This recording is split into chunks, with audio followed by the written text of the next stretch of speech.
So, Kevin, last year it was Joey Logano saying it was the big three and me.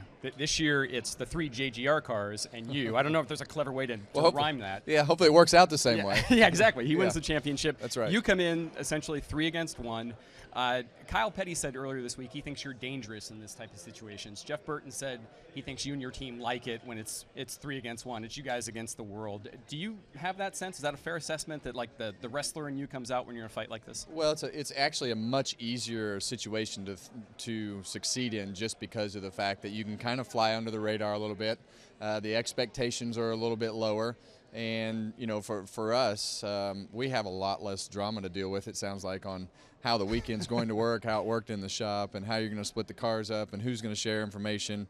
And, you know, we've had a whole organization working on one car, not just one car, but really working on the details of the 4-car, you know, to come down here to Homestead and try to win a championship. So Look, I love being in the mix, and you know some scenarios are different than others, and you know for us, you know we didn't start off the year like we wanted to. I think we went through the summer and got better and started winning races, and really you know put our cards forward at Texas, and it paid off for us, and showed a lot to not only everybody else, but it showed a lot to us that we can succeed in this package and can find that same speed that we're used to in this particular package. And I think that gave us a lot of confidence coming into the weekend. And this package will be the first time raced at Homestead. The stats say, Kevin, that you are the best at this track. Best average finish, most top 10s.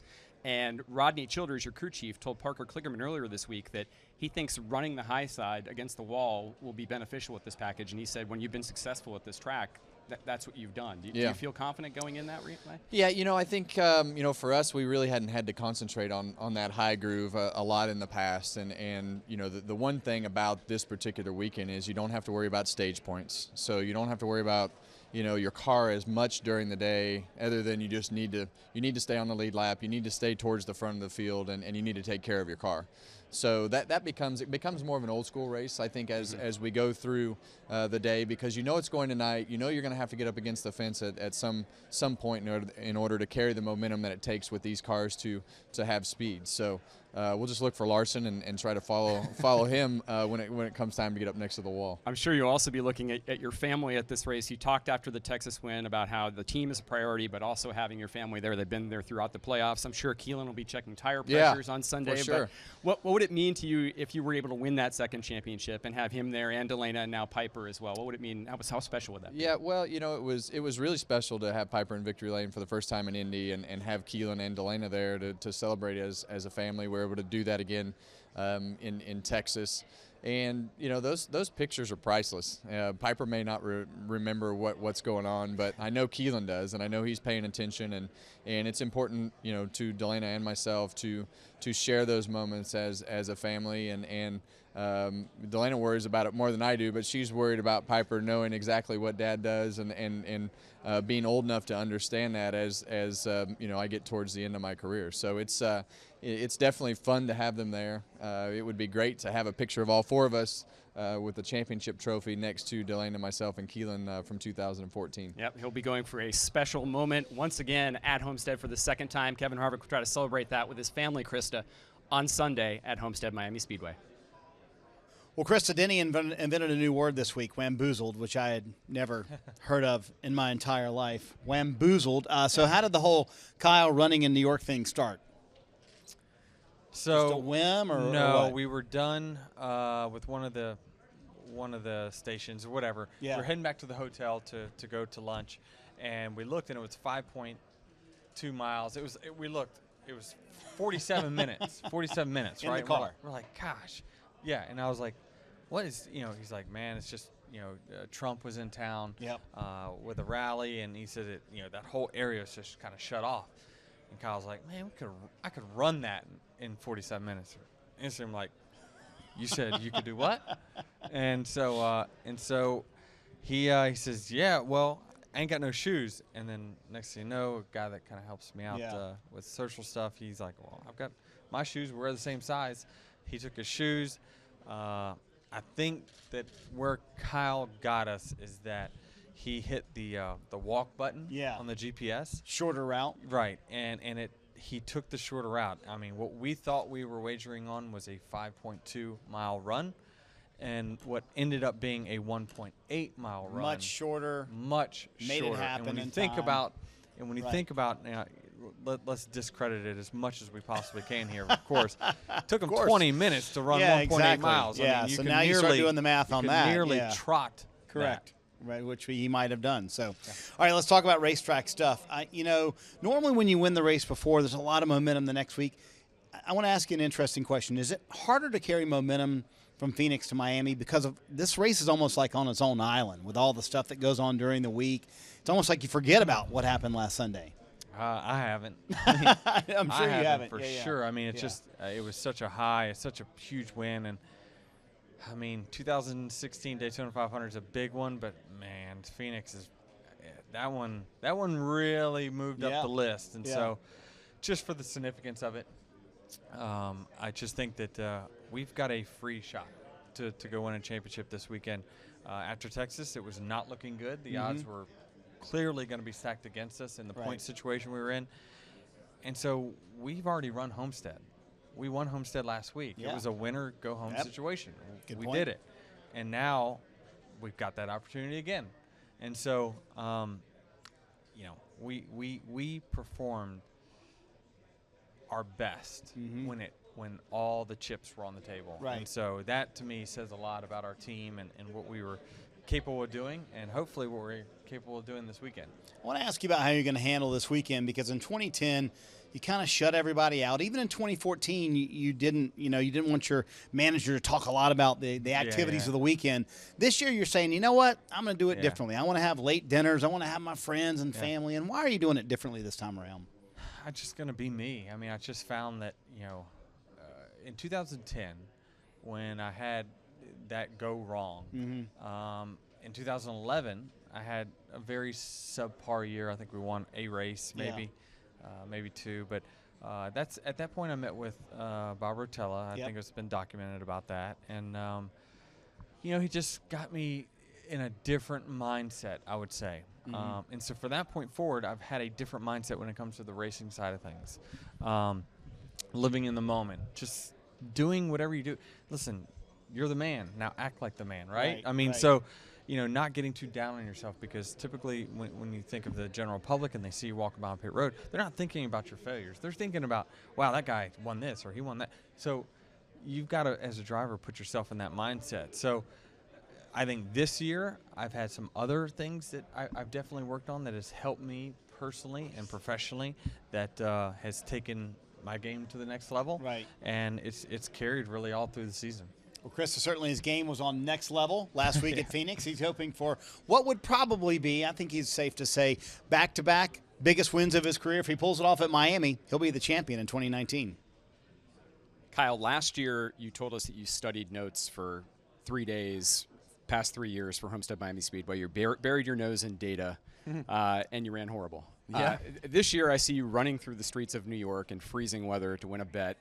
Is it safe to say, have you changed your approach for 2019 championship round, a little bit less overthinking, over preparing, or? No, not entirely. I'm still thinking, I'm still preparing, I'm still doing the watching and still doing everything I need to do to be able to have as good of a mindset and as good of preparation that you possibly can have going into a final race. I don't think, for Peyton Manning getting blown out against the Seahawks in Super Bowl 49 changed any of his demeanor whatsoever to how he was going to prepare for Super Bowl 50 when they went and beat the Carolina Panthers and won the championship. So to me, just keep doing the same stuff you've always done since 2015 that has gotten me to that championship. But still win a bet for about $1,000 for running through the streets of New York. I mean, we weren't. I wasn't like I had my computer in front of me anyway, and I was missing any time studying.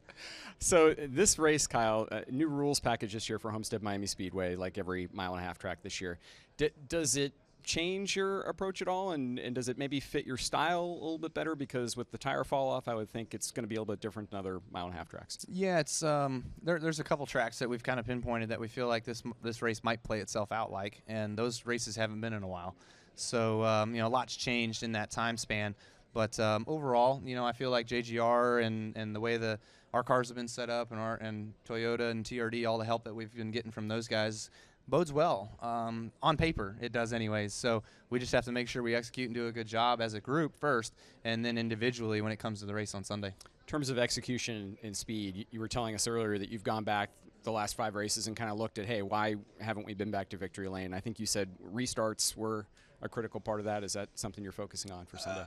Yeah, a little bit, but man, you can't do anything else different. I feel like in the situations that I've been in, you know, Denny controlled 4 restarts at Kansas, and I tried my damnedest to do what I needed to do, and just it didn't work. You know, I mean, and then you go to Phoenix, and Denny was in control of the final restart again at Phoenix, and just seems like if you're in control of that final restart, you know, it's in the palm of your hands. You know, you've got it right there. So we'll see what happens this Sunday. It's come down to final shootout restarts, and it's also been a longer run as well in 17, so it could go either way.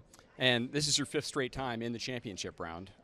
So on one hand, that's great. I mean, you guys have done your job. That's the good part. But on the other hand, you were telling us earlier, you'd like to get 5 championships. You've got 1. So what's it like, those emotions, knowing that, hey, we're back here for the 5th straight year, but at the same time, we got to start winning another championship if I want to hit that mark? Yeah, it's right there. I mean, we just got to start winning it somehow, some way, and figuring out what it takes. And, you know, hopefully we can win the last one here at Homestead this year, and then it's going to move from there, you know. And how long does Phoenix get it? We don't know. And what tracks after Phoenix? We don't know. So it's just going to be a matter of in the now, though. You know, we got to focus on this weekend and being able to go out there and have the best preparation possible to be able to achieve. And hopefully Adam and the boys have done a really good job at the shop preparing a better 18 than 11 and 19, and we'll be fine. All right, Kyle will try to be the best of the JGR cars. Krista, he goes for championship number 2 Sunday at Homestead-Miami Speedway. Well, Chris, so good to kick things off with Martin Truex Jr. He's been here before, won the championship before. So this is a veteran group up there trying to win this championship, isn't it? So what advantage do you have, you think, over these other guys? Well, I'm not as old as the oldest. Shot at Kevin Harvick right off the bat. You know, I feel really good about our chances. I just think the racetrack fits our style, fits my style. I feel like the tracks we've been best at this year somewhat resemble Homestead. Mm-hmm. Nothing resembles Homestead. Let's be clear. I mean, it's so different. But for me, I feel like this kind of track is kind of our comfort zone for the bigger tracks with the 550 package, and I'm excited about it. I think we're going to have a good shot at it. So what have you seen develop in this race team throughout the playoffs that make you think, okay, we're going to be the guys on Sunday? Just confidence. I think, you know, the more races you win, the more confident you get, the more tracks you can go to and be competitive and have chances of winning, the more confident you get. So just putting together that consistency. You know, winning Martinsville is huge, obviously. Yeah, sure.